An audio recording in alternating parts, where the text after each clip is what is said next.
Bak kardeş. 170 değil, 168 kuzudur. Koyma kozağazın ya. Bak.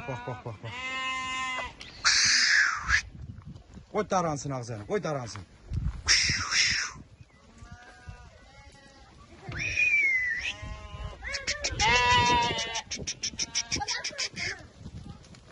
Allah Allah'ın da xeyrin versin satanım da. Süper kuzular da hayat.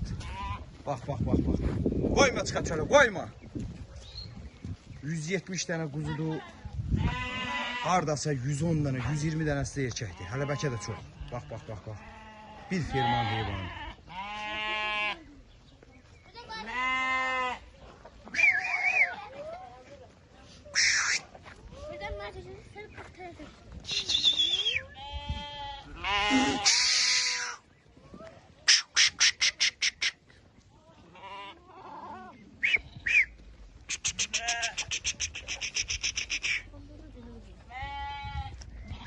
Hem de oradan aşk o çıksın.